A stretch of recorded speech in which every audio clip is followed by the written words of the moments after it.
If you can fit into that suit, Miranda Carmichael raised her champagne glass, the tip of her finger pointing straight at the Giorgio Armani suit displayed at the center of the ballroom. I'll marry you right here on the spot. Laughter exploded like a shock wave.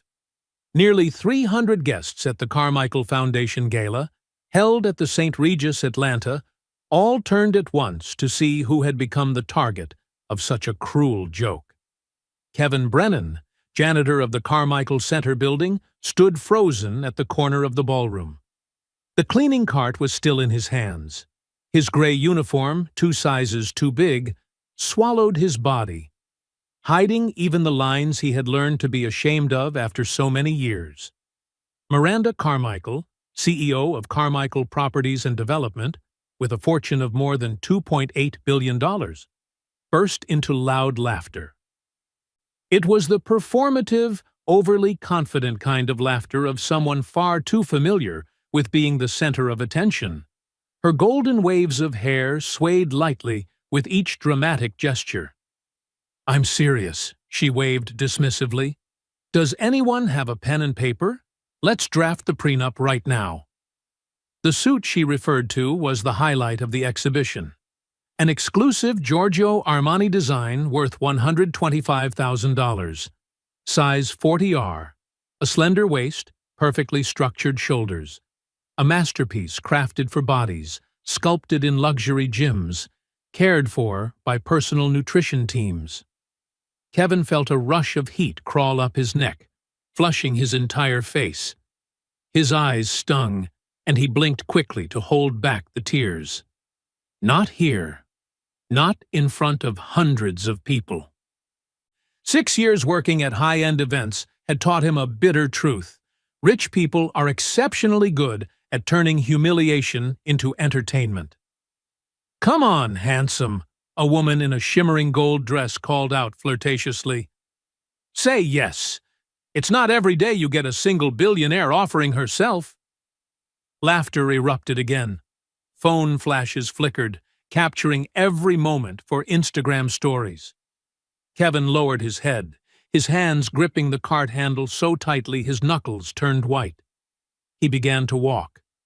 Each step was a battle against the urge to run. Each laugh behind him felt like a blade twisting into his pride. "Hey, wait!" Miranda shouted after him, still full of mockery.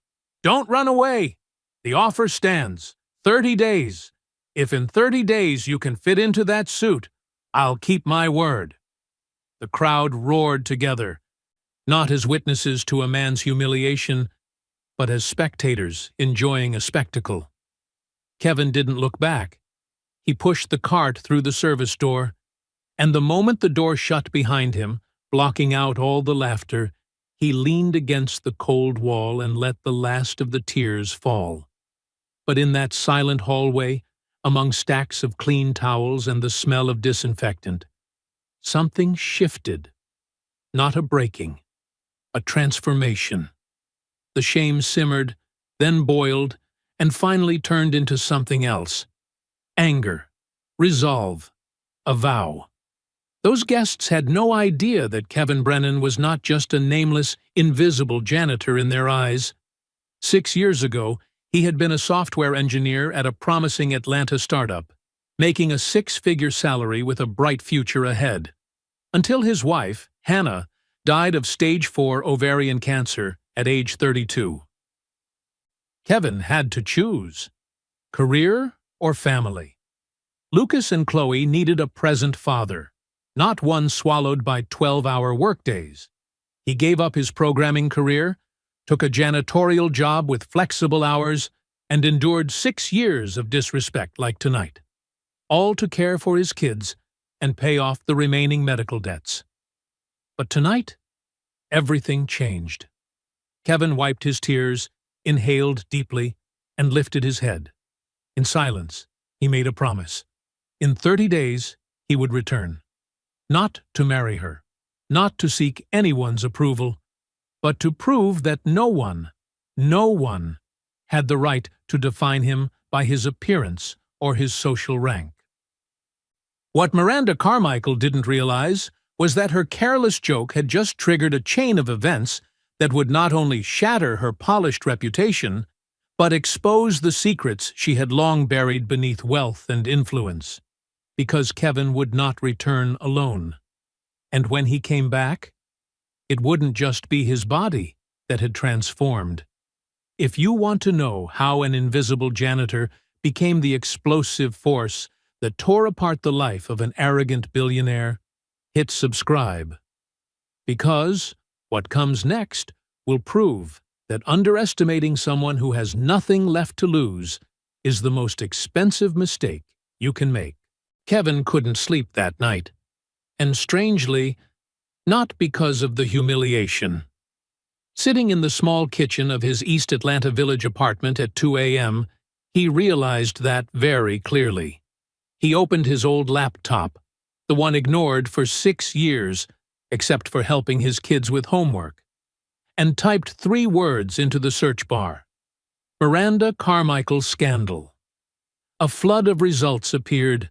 Glossy articles about her real estate empire, photos of her on yachts, lavish charity galas. But beneath that polished surface, Kevin found something else. A small, obscure forum for former employees.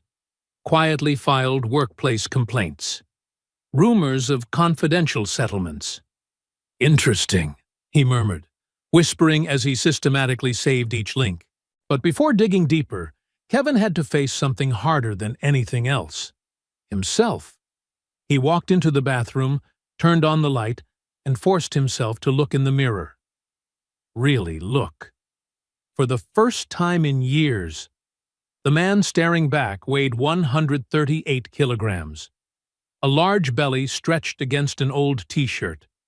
A round face with a double chin. Tired eyes of someone who had given up on himself long ago. Kevin remembered the moment he stopped caring. 3 weeks after Hannah died, Lucas and Chloe crying all night. He tried to cook dinner and burned everything. He ended up ordering pizza. Then pizza became routine. Then fast food became a solution. Eating became a way to numb the pain. Hannah, he whispered to the reflection. Are you disappointed in me? He remembered his wife's radiant smile, the one she gave him 3 days before she passed away in the hospital. Kevin, promise me one thing. Don't let grief swallow you whole. The kids need a father who's strong, and you need to live. Really live, not just survive. He had broken that promise. There was a family photo in the bathroom, taken at Stone Mountain Park 5 years ago. Hannah was thin but smiling. Lucas and Chloe were bright and carefree. And Kevin, strong and full of life. Before the pain consumed him. 30 days, he whispered to the photo. I'll become the man you wanted me to be. But there was one problem. Lucas and Chloe. Kevin stepped quietly into his kids' room. Lucas slept on the top bunk, Chloe on the bottom, clutching the teddy bear their mother had given her. Lucas still wore headphones, knocked out mid-playlist. Kevin sat between the 2 beds. He looked at his kids, and a wave of guilt slammed into him. For 6 years he had been there, but had he truly been present? He drove them to school, cooked dinner, poorly, helped with homework. But had he truly seen them? Lucas, now 16, had withdrawn, quiet, reserved, locking himself in his room for hours. Chloe, 13, tried to be the perfect daughter, always smiling, always saying, "I'm fine, Dad," but her eyes never smiled. Kevin realized painfully that he hadn't just neglected himself. He had neglected them, too. "I'm sorry," he whispered. "I'll do better. I promise." The next morning, at 5 a.m., Kevin stood outside Iron South Fitness in Old Fourth Ward. Not a fancy gym, rusty weights, cracked mirrors, no air conditioning, but it cost only $25 a month. And the owner, Patricia Trish Donovan, a former boxing coach, had eyes that, didn't judge. "First time?" Trish asked, observing Kevin hesitating at the door. She was around 55, black, muscular, with short gray hair full of character. "I have 30 days to fit a size 40R suit." Trish raised an eyebrow. "And why do you want to do that?" "Because someone bet I couldn't." A slow smile spread across Trish's face. "Then we're going to make that jerk swallow his words. But you follow my program. No skipping. Every single day. Got it?" Kevin nodded. "And one more thing." Trish stepped closer, looking straight into his eyes. "Who are you doing this for? Don't tell me it's for the person who humiliated you." Kevin swallowed. "I have 2 kids. Then you're showing them this. Their father doesn't quit. That's the greatest gift you'll ever give them." What Kevin didn't tell Trish, not yet, was that he didn't just want to fit into the suit. He wanted to destroy the woman who turned him into a public joke. The following days, Kevin created a brutal schedule. 5 a.m., gym. 7 a.m., wake kids, make breakfast. 8:30 a.m., 4 p.m., work at Carmichael Center. 6:30 p.m., second gym session. 7 p.m., home, cook dinner, homework. 10 p.m., when the kids sleep, back to the laptop. And during those nights, Kevin began uncovering dangerous traces. First was Zachary Thompson. Zach Thompson, 29, was a former legal assistant at Carmichael Properties. 3 years ago, he sued the company for a toxic workplace and wrongful termination. The case ended with a settlement, confidential, with an unknown payout. But Zach had an anonymous blog where he told his story. No names, no companies. Kevin sent him a very carefully worded message. 2 hours later, the phone rang. "You're the guy in the video," Zach said immediately, no hesitation. "The humiliation scene at the gala. I saw it on Twitter. It's viral now." Kevin's stomach tightened. "Viral?"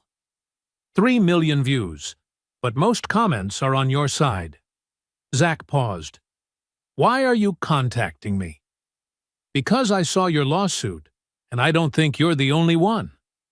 Silence. Then Zach said, "Meet me tomorrow. I need to see you in person before I tell you what I know." They met at a small cafe in Little 5 Points. Zach, 29, brown hair tied back, eyes that had cried themselves dry, now carried the coldness of someone who'd been crushed. "Miranda Carmichael is a monster," he stated plainly.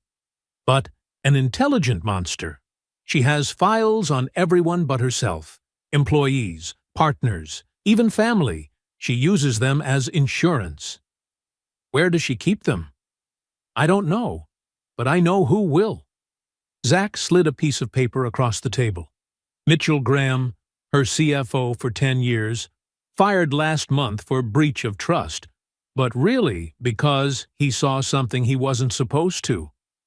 Kevin took the paper, and inside him rose something he hadn't felt in a long time: hope. Will he talk?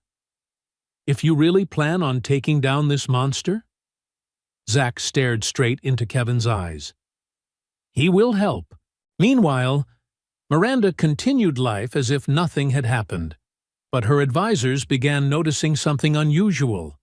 She checked social media constantly, searching for the humiliation video, reading comments. "This woman is disgraceful. How much money does she have to act like that? Does anyone know the janitor's name? I want to donate to him." For the first time in years, Miranda Carmichael felt something money couldn't buy: public shame. She immediately called her PR team. "Take that video off the internet." "Ma'am, we tried. But the more we remove it, the more people repost. There's now an online petition with over 75,000 signatures demanding you apologize." Miranda slammed her phone on the table. That insignificant man was ruining her image. Kevin understood that information, discoveries, plans, all of it was only the first step. If he wanted to stand before Miranda, reclaim respect, and protect the people she had destroyed, he needed more. He needed to become a man he himself could respect. And that journey began with the simplest, yet hardest thing: changing himself. From the next morning, Kevin began the 30 days he would later call the 30 most painful days, but also the 30 most important days of his life.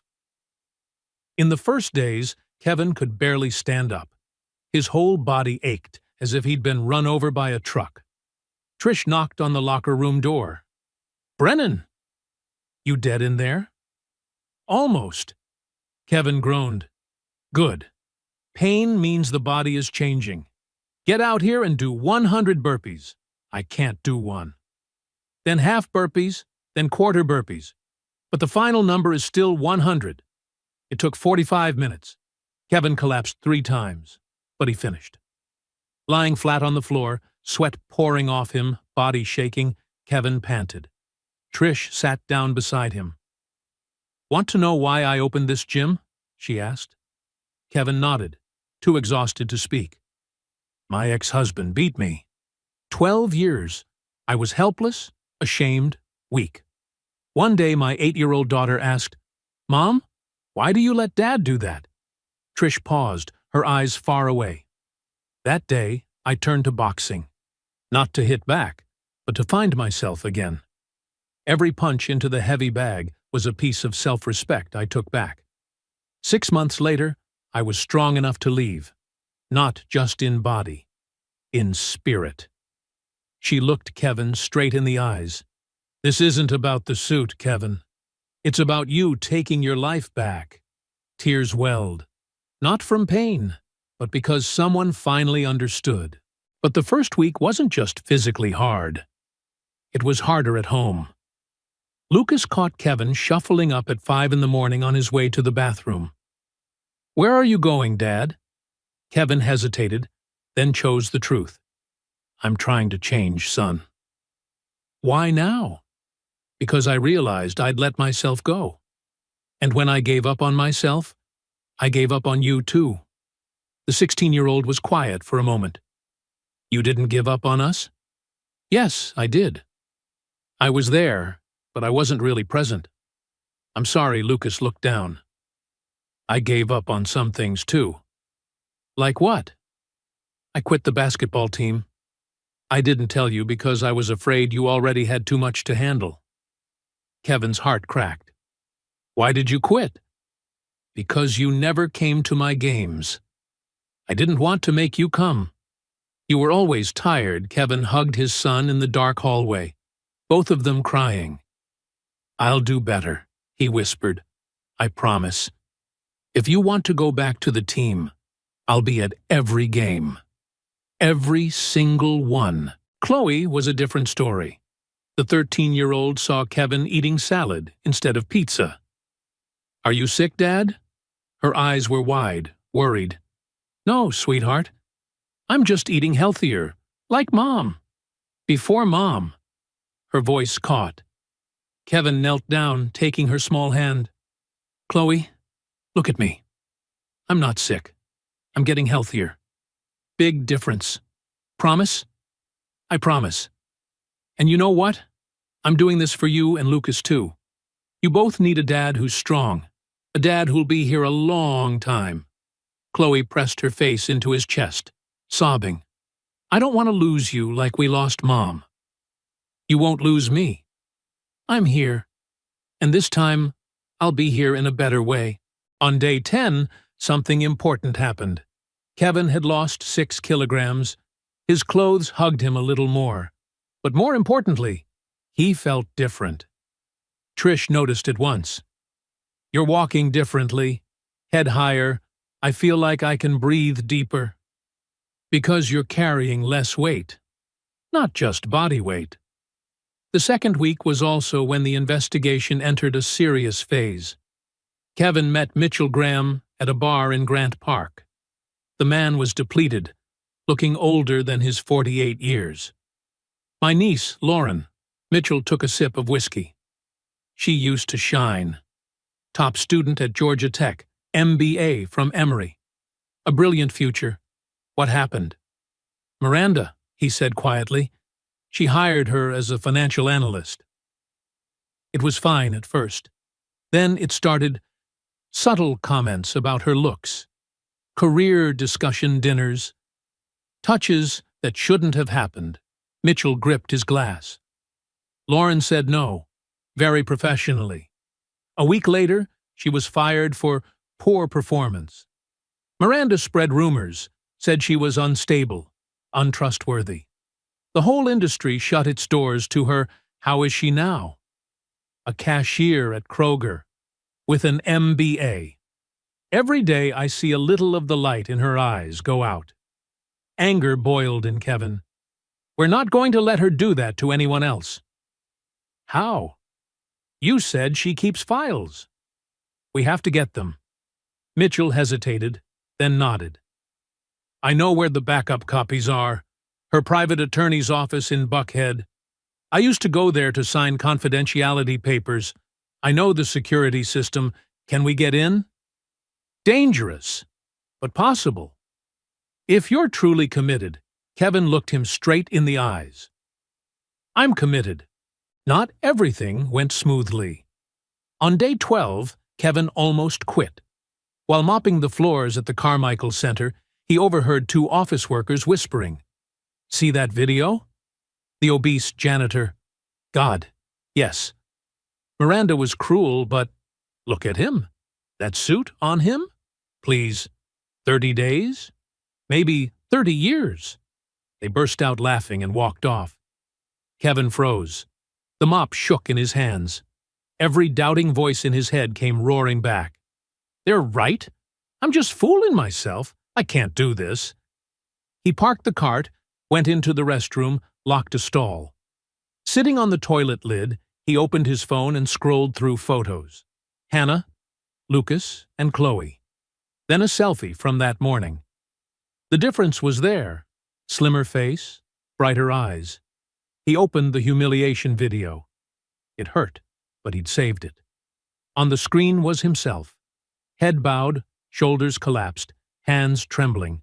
A man who had accepted he didn't deserve respect. Never again, he whispered. I am not that man anymore. He washed his face and went back to work. But this time, with a different resolve. That night, he trained so hard Trish had to stop him. Kevin, enough. You'll get injured. I need to do more. No, you need to rest. The body gets stronger during recovery. He listened. Before leaving, he asked the thing that haunted him. Do you think I can do it? Really? Trish met his eyes. I think you already have. The suit is just a symbol. You're nothing like the man you were 12 days ago. That's the win. Day 18 was the worst. He stepped on the scale. The number didn't budge. 118 kilograms. Same as 3 days ago. Plateau, Trish explained. Your body's adjusting. It'll pass, but Kevin saw only the number, and the number said he'd failed. During his shift, he moved like a machine, until he walked past a high-end tailor in the building. The mannequins wore a suit, very much like the Armani. Size 40R. Kevin stood staring for 10 minutes. A sales associate stepped out. Sorry, we're closing soon. Can I help you? I'm just looking. The person's eyes skimmed over Kevin. We do have larger sizes in the back, if you're interested. Polite tone, but it stung like salt on a wound. Kevin said nothing. He turned away, but his resolve doubled.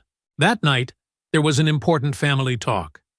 Lucas and Chloe were up unusually late. When Kevin got home, both sat at the kitchen table. We want to talk, Lucas said, serious. Kevin's stomach tightened. What is it? Chloe's voice shook. We don't want you to do this anymore. Do what? Lose weight. Train. I'm scared you'll get sick, like Mom. Kevin sat down. The fear in their eyes stabbed at his heart. Listen to me. I'm not getting sick. I'm getting healthier. But I understand your fear. Why do you have to change? Lucas asked. You're still you. Kevin was quiet for a moment, choosing his words. Do you remember how Mom used to say, live a life without regrets? After she died, I didn't live. I just existed.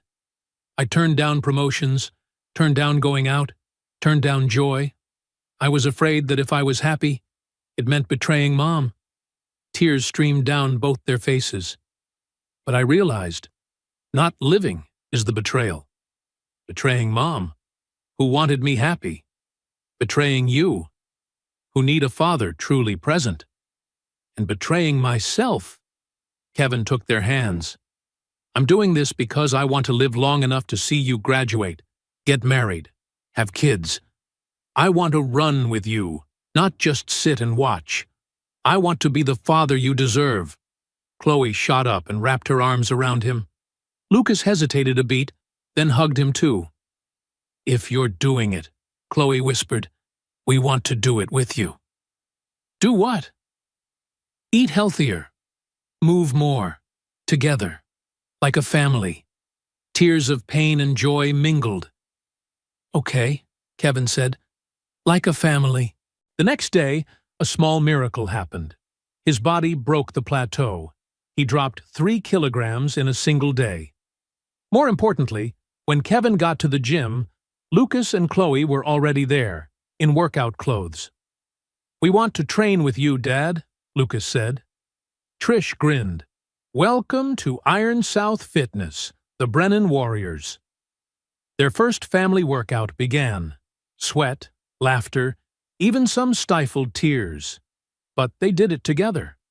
When Lucas finished his first 10 push-ups, he looked up at his father, eyes blazing. See? I did it! I see. I'm so proud. For the first time in 6 years, Kevin felt it clearly. This was a whole family. On day 25, Kevin tried on a suit for the first time. Not the original Armani, he couldn't get that, but a size 40R from a thrift store. In the fitting room were Trish, Mitchell, Zach, and Lauren. Kevin slid into the trousers, hands trembling. They fit. Snug, but fit. The vest? He could button it, tight, but buttoned. The jacket? He slid his arms in. The shoulders were a bit tight, but it fit. He stepped out. Silence. Then Lauren clapped. Mitchell clapped. Zach clapped. The whole gym erupted. Trish hugged Kevin, the proud embrace of a coach. You did it, warrior. Kevin looked at himself in the mirror. He had lost 20 kilograms. Slimmer face, brighter eyes. Most important, he stood tall, shoulders open, gaze steady. He was no longer the man who had bowed his head to humiliation 25 days earlier. But now came the hard part. Now they needed proof. Mitchell spent 2 weeks planning the break-in at the attorney's office. They knew the lawyer would be out of town for the weekend. We have 2 hours, Mitchell explained to the team, Kevin, Zach, and Lauren. Cameras loop every 90 minutes. In, copy files, out. Leave no trace. This is illegal, Zach reminded them. Exactly. And what Miranda's done is illegal too. We're just leveling the playing field. Kevin hesitated. He wasn't the type to break the law. But then he thought of the victims. Thought of Lucas and Chloe needing to see justice win. Let's do it, he said. That night, the plan began. Mitchell used an old access card. A security oversight meant it still worked. They rode up to the 12th floor, Pemberton and Associates. Kevin's heart pounded. Every small sound made him flinch. Lauren, tech-hardened at Georgia Tech, handled the computers in a flash. I'm in. What they saw left the group stunned. Files on dozens of employees, personal information, finances, even medical data, and more. Emails bribing building inspectors, blatantly flirty messages to married employees, suspicious transfers, tax evasion evidence. God, Zach whispered, this is an entire operation. Copy everything, Mitchell ordered. They worked for 45 minutes, dumping massive data onto USB drives. As they were about to leave, Lauren spotted a file. Lauren Graham, Termination Dossier. She opened it. Inside was a bundle of lies, embezzlement, mental instability, inappropriate relationships with clients. She dismantled me systematically, Lauren's voice shook. Kevin placed a hand on her shoulder. Not anymore. Now we have the truth. They left without a trace. But Kevin understood. The real battle had only just begun. After the successful break-in, Kevin and the team returned and gathered in the small apartment in East Atlanta Village. Lucas and Chloe were fast asleep, completely unaware that a mini-revolution was being drafted right in their living room. Mitchell spread the USB drives out on the table like laying down a winning hand of cards. We have enough evidence to put her in prison for 20 years. But we can't just take it to the police, Zach said, voice calm but razor-edged. The way we obtained it may not be admissible. Lauren frowned. So what do we do? Kevin had thought about this for many nights. Not the police first. We go to the public. Everyone looked at him.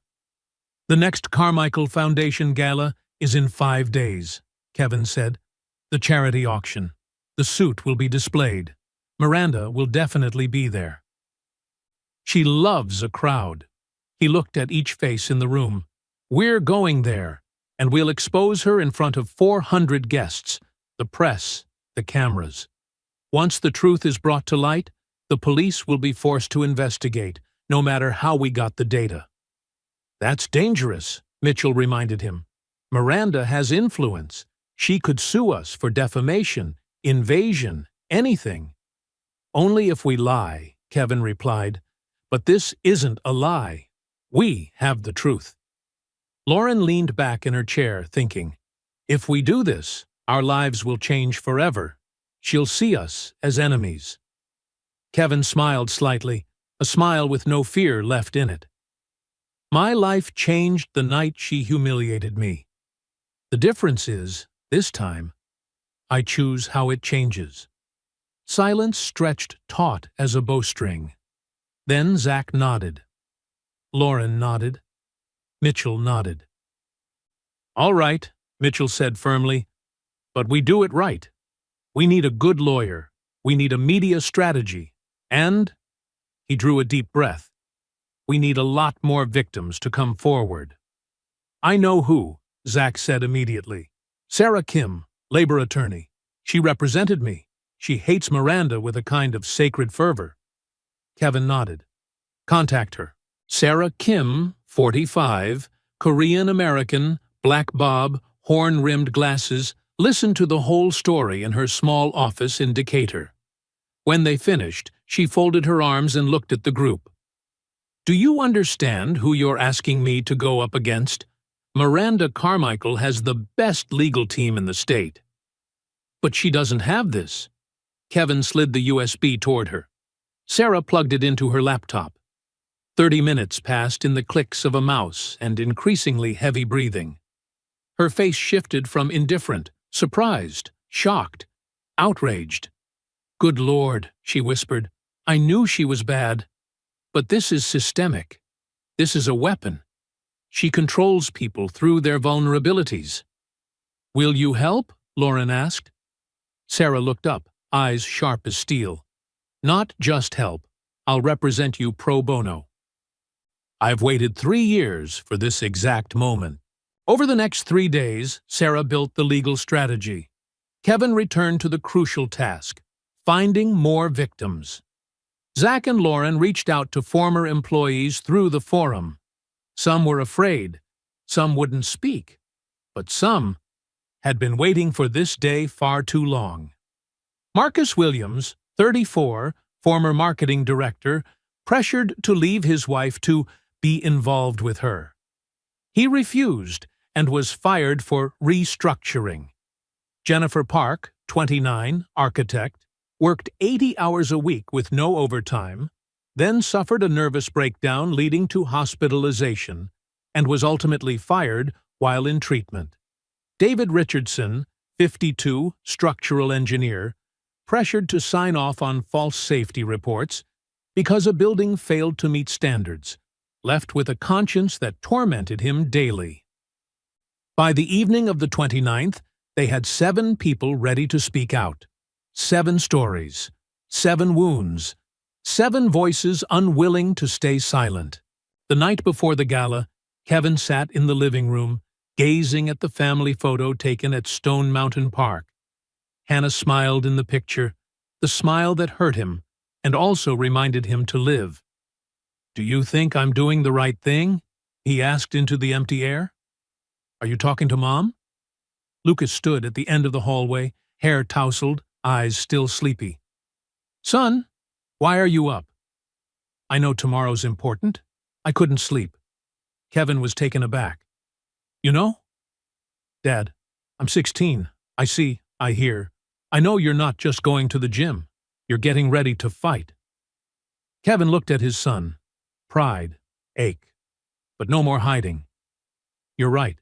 Tomorrow could change everything." "Is it dangerous, Dad?" "Not the violent kind, but it will get complicated." Lucas was silent for a moment. Then he smiled. "Mom would want you to do this." Kevin's throat tightened. "How do you know?" "Because she always said, 'Living bravely beats living safely.'" I remember every word. Kevin's tears fell. He hugged his son. "I'm proud of you." "You're the best dad," Lucas said softly. "And tomorrow, you'll show us what it means to fight." The next morning, Kevin woke at 5. But today was different. Today, he would face the world and himself. He stood before the mirror. The man there wasn't the man from 30 days ago. Down 22 kilograms, sharper jawline, eyes with purpose, a presence with weight. He stood tall. He looked at himself, calm. He believed in the man he saw. That was the most important change. In the kitchen, a surprise awaited him. Lucas and Chloe had made breakfast, a plate of eggs and toast, still steaming. "Big day for you, Dad," Chloe said. Lucas handed him a small box, a navy tie with silver stripes, not expensive, but chosen with heart. "We used our savings," Chloe said. Kevin couldn't speak. He just pulled them both into his arms. "You two are the reason I can do this." 10 a.m., the whole team assembled at Sarah Kim's office, dressed sharp, ready to fight. Sarah laid out the plan with an unnervingly calm precision. Gala at 6. Auction at 8. That's when we strike. "Kevin, you'll enter with a ticket purchased under a shell company's name. Miranda won't clock you until it's too late." "What about us?" Zach asked.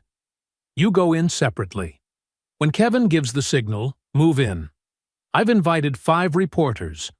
All it takes is 1 to live stream." "What if security drags us out?" Lauren worried. Sarah smiled, a cool, confident smile. "They won't be able to, because when Kevin starts speaking, I'll broadcast the video live across every social platform. Once it's up, no one can stop it." Mitchell nodded. "Smart. Once the story spreads, Miranda loses control." "Exactly," Sarah confirmed. "But consequences will follow. She'll threaten, sue, smear." Kevin looked at each person. "We're ready." Everyone nodded. Not a single one backed out. The entrance to the St. Regis Atlanta ballroom glittered with a red carpet and the flashes of photographers. Limousines arrived one after another, releasing guests dressed in extravagant attire. When Kevin stepped out of a simple Uber, he wore the black suit he'd bought. Not the Armani, but perfectly tailored to his new body. The tie Lucas and Chloe had given him completed the outfit. A photographer snapped him by accident, then paused, looking closer. "Hey, aren't you the guy from the video?" Kevin smiled but didn't answer, and walked inside. Inside the ballroom, 400 high society Atlanta guests mingled with champagne and hushed words. Miranda Carmichael, in a blazing gold evening gown, was the center of attention as usual. Kevin stood at the edge of the room, observing. He could see Zach in the north corner, pretending to check his phone, Lauren at the bar, Mitchell near the exit. Sarah stood close to the podium with her phone camera ready. Kevin's heart pounded. Every nerve in his body screamed to turn around, to run, to hide. But he thought of Hannah, of Lucas and Chloe, of Trish and all the people who had believed in him. He thought of everyone Miranda had hurt, and would keep hurting if no one stopped her. Then he saw it.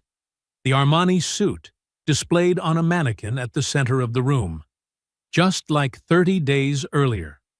But this time, it didn't represent humiliation. It represented the beginning of Miranda's end. At 8 p.m., the Master of Ceremonies took the stage. Ladies and gentlemen, it is now time for our charity auction. The first item tonight is a very special piece, an exclusive Giorgio Armani suit, valued at $125,000. All proceeds go to the Carmichael Foundation. The spotlight hit the suit. The crowd applauded. We'll start the bidding at $50,000. Who will begin? A man in the back raised his paddle. $50,000. $60,000 from the lady to the right. $75,000. Kevin waited. His heart thudded like a drum.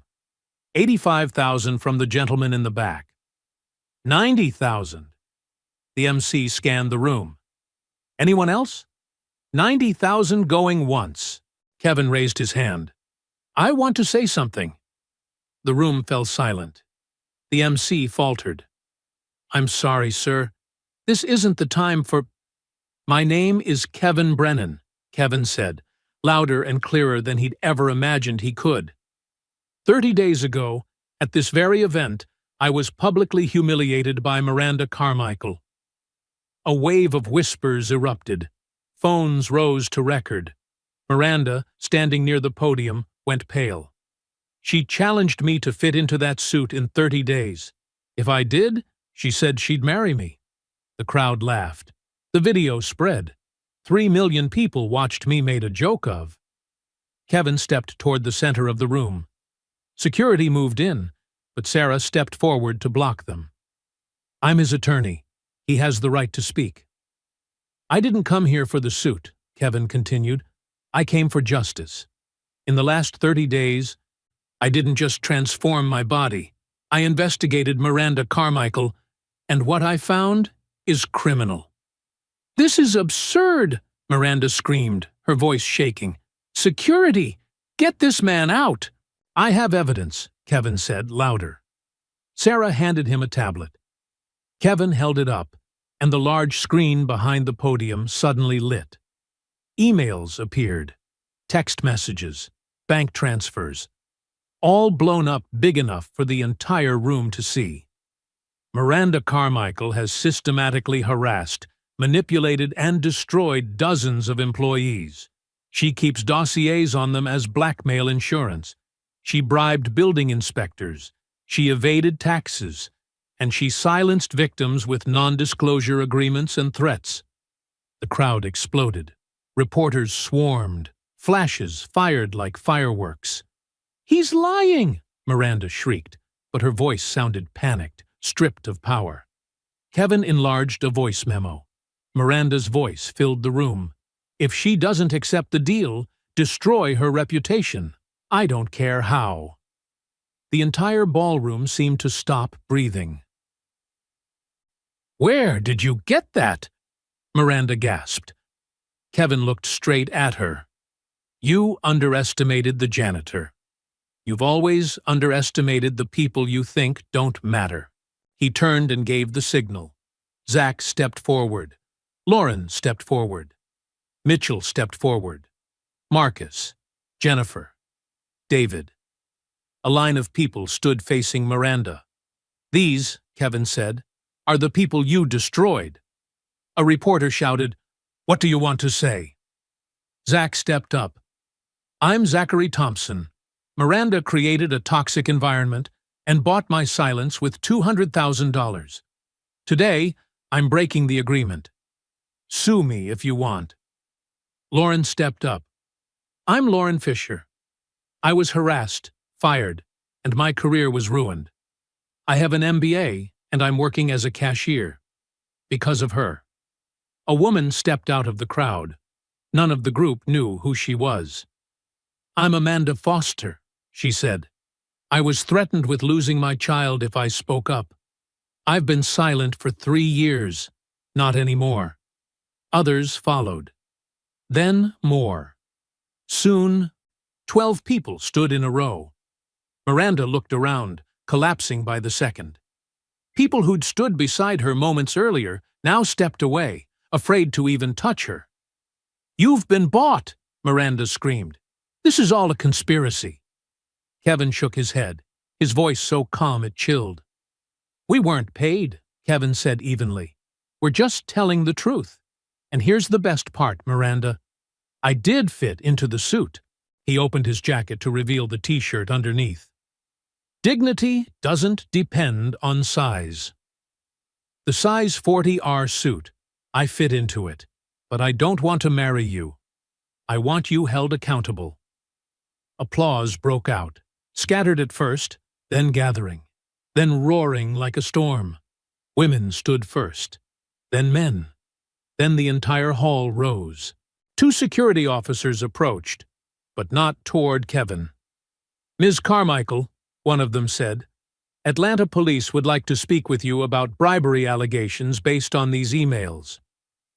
Miranda's empire crumbled in front of everyone. Her attorney was arrested the same night for evidence tampering.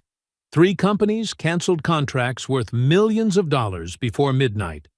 The confrontation video reached 20 million views within 48 hours. As she was led away, Miranda turned to look at Kevin. Not with anger, not with hatred, but with belated recognition that she had destroyed herself the moment she decided he wasn't worthy of respect. 3 months later, Kevin's life had changed in ways he never imagined. The apartment in East Atlanta Village now had a new corner, a professional workspace with 2 monitors. Lucas had begun studying web design seriously and needed a real setup. Kevin was reviewing code on his laptop when Lucas burst into the living room. "Dad! They're talking about you on TV again!" Kevin smiled, eyes still on the screen. "Just ignore it, son." But Lucas turned up the volume. The anchor's voice was cheerful. "In the latest development of the Carmichael scandal, the businesswoman has been sentenced to 3 years in prison for bribery and obstruction of justice. Additionally, a $60 million fund has been established to compensate victims of harassment at her companies." Only then did Kevin look up. There was no triumph, just the calm closure of a chapter ending. Miranda Carmichael had lost everything. Her company was being sold off piece by piece to pay fines and lawsuits. Her family in the South publicly disowned her. Magazines followed every step she took leaving the courthouse, her suits growing cheaper by the week, stripped of the arrogance that once defined her every gesture. She became the one thing she feared most: irrelevant. But Kevin did not build his victory on her downfall. He built something of his own. The media attention brought opportunities. Georgia Tech offered him a full scholarship to complete the computer science degree he once abandoned. 3 tech companies approached him, inviting him to consult on ethical workplace culture. And the suit, that suit, was auctioned at a charity event, raising $1.5 million for an educational fund dedicated to low-income workers. Kevin didn't buy it back. He didn't need to. He had created 15 suits of his own, each one telling the story of someone he met during those 30 days of transformation. Zach opened a nonprofit providing legal support for workplace harassment victims. handling 200 cases in the first 3 months. Lauren returned to the tech industry, now at a company that valued her skills. She launched a podcast on survival and recovery, quickly climbing to the top 10 nationwide. Marcus, Jennifer, and David all found new jobs in environments that respected them, and, more importantly, they reclaimed their own voices. Mitchell was hired by a rival real estate firm as Director of Ethics and Compliance. His first mission was to ensure no one would ever be treated the way Miranda once treated people. And Amanda Foster, the brave woman who stepped forward that gala night, became the face of the Speak Up Atlanta movement, encouraging survivors to break their silence. One rainy afternoon, Kevin received a letter. No return address, just a scrawled single word. Miranda. He hesitated. Part of him wanted to throw it away. Another part, the part that had learned to close circles, told him to open it. Mr. Brennan, I do not expect forgiveness. I do not deserve it. But your courage has forced me to look into the mirror for the first time in decades. I saw a monster. I am paying the price. But the greatest punishment is knowing I caused pain that cannot be undone to people who did not deserve it. You did not destroy me. You exposed me. And that was kinder than anything I ever gave anyone. I hope one day I can become better. Not for you. For myself. MC. Kevin read it once, folded it carefully, and placed it in the drawer. Not as a trophy, but as a reminder. Power without humanity is just oppression dressed in expensive clothing. At Georgia Tech's graduation day, Kevin walked across the stage to thunderous applause. Lucas and Chloe sat in the front row. Between them sat his mother, crying with pride. Trish waved wildly. Sarah Chen smiled. Their entire little family was there, people forged together in fire and rebirth. Kevin was invited to speak. He approached the microphone in a black suit. Not that suit, but one he designed himself. Simple, honest, authentically him. A few months ago, someone said I'd never fit into a suit. What they didn't know was that for years I'd been trying to fit into spaces that weren't made for me. Jobs that made me smaller, expectations that broke me, grief that silenced me. He paused, looking down at the audience. The suit was never the issue. The issue was believing I needed to change myself to deserve respect. Applause erupted, but Kevin raised his hand for quiet. So I'm not here to tell a story of revenge. I'm here to tell a story of rebuilding. Because the best response to humiliation isn't destroying someone else. It's building something so real and so strong that their opinion becomes nothing but distant noise. After the ceremony, outside the hall, a 19-year-old girl approached shyly. "Excuse me, I watched your video when I was 17. My stepdad called me fat, said I'd never amount to anything, but seeing you changed me. Now I'm the first person in my family to go to college." Kevin hugged her. Warm tears soaked into his shoulder. In that moment, he understood completely. The real victory wasn't fitting into a suit or bringing down a millionaire, but becoming living proof that no one gets to define your worth unless you let them. A year after the fateful gala night, Kevin stood on the rooftop of his new office in Midtown Atlanta. Brennan Solutions, his consulting firm, had grown from just him to a team of 15. But this wasn't an ordinary tech company. Kevin built it with one purpose: to help businesses create healthy, ethical work environments. Everyone he hired had once suffered workplace injustice. Each carried a story. Lucas, now 17, was working as a web development intern. He designed the entire company website, a narrative told through technology, echoing the journey of rising above adversity. Chloe, 14, managed the company's Instagram. She shared real stories of workers, resilience, and courage. Some of her posts reached millions of views. Trish had opened 2 more gyms in Atlanta, each focused on recovery, not just of the body, but of the spirit. One of her most frequent clients? Miranda Carmichael. After leaving prison, Miranda began a long and difficult journey of redemption. She volunteered at Zach's nonprofit, sharing her story to warn victims about signs of abuse and how to escape them. It wasn't complete forgiveness. Some wounds never fully heal, but at least it was a beginning. Kevin met Miranda once, 6 months after the trial, at a neutral cafe. Miranda looked nothing like the arrogant woman from before. Older, softer, smaller. "I don't expect forgiveness," she said quietly, unable to meet his eyes. "Good," Kevin replied, "because I'm not ready. But I am ready to acknowledge that people can change if they truly want to do the work." "I'm trying," Miranda whispered. "One day at a time." "Then keep going. Not for me. For the people you'll meet next." One autumn evening, Kevin hosted a gathering at the office. An event for those who had walked the journey with him. The victims, the friends, the allies. More than 50 people showed up. Zach, Lauren, Mitchell, Marcus, Jennifer, David, Amanda, and dozens of others. Each had rebuilt their life in their own way from the ruins of the Carmichael Empire. Sarah Kim stepped forward, her voice strong yet warm. "A year ago, we were scattered individuals, each carrying a wound of our own.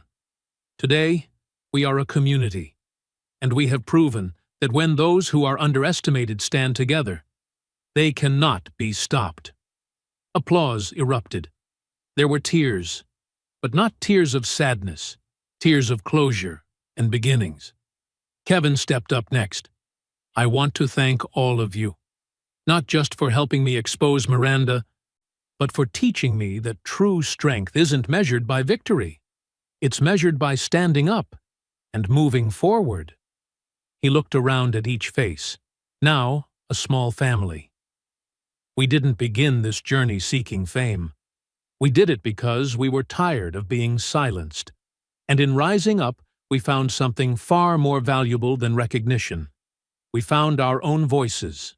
When the event ended and everyone left, Kevin stood alone on the rooftop, looking out at the Atlanta skyline glowing brighter as the city lights rose. A year ago, he had been a man sinking, overweight, exhausted, living inside a shell, just trying to survive. Now he was different, a business owner, a present father, a friend, a mentor, a small symbol for thousands who sent messages saying, "Your story changed me." But the greatest victory wasn't on a stage or in the headlines. It was 3 weeks earlier when Lucas told him, "Dad, I want to go running with you." And they did. Together. Side by side. It was Chloe no longer asking, "Dad, are you okay?" but saying, "Dad, you look happy." It was Kevin being able to look in the mirror each morning and recognize himself, a man he respected. On the drive home, he passed Iron South Fitness. Trish was closing up and waving through the glass. He honked back in greeting. He drove on, passing the St. Regis Hotel, the place where it all began. He looked at the building for a long moment, then smiled. Some places exist to teach you who you don't want to be. And once you learn that, you don't need to return. When he got home, Lucas and Chloe were still awake, even though it was late.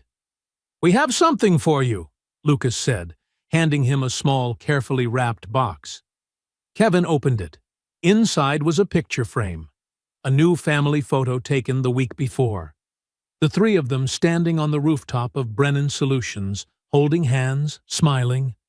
Underneath was another photo, the old one from Stone Mountain Park, with Hannah.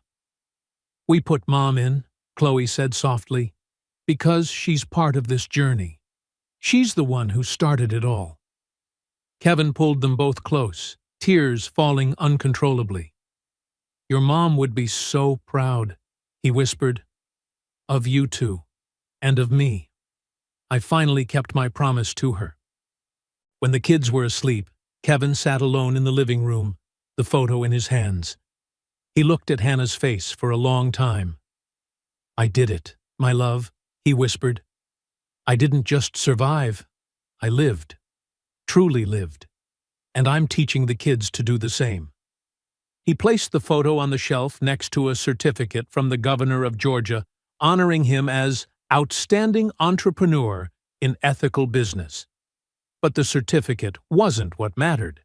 What mattered was that he could look in the mirror every morning and love the man he saw. What mattered was that his children had a father who proved you can fall and still rise, stronger. What mattered was that thousands now knew your value is not defined by those who belittle you. If this story touched you, if you've ever been judged by your appearance, silenced by your position, or belittled by people who should have respected you, then subscribe to the channel. Because the greatest revolution isn't proving you can fit into someone else's mold. It's building a space where everyone fits, where dignity isn't something you beg for, but something you protect. Leave a like if you believe dignity isn't something someone else gives you. It's something you create for yourself. And remember, when someone tries to make you feel small, it says nothing about you, and everything about their insecurity. You don't need to fit their standard. You need to define your own. 30 days can change your body, but the decision to rise will change your entire life. And that life is worth fighting for.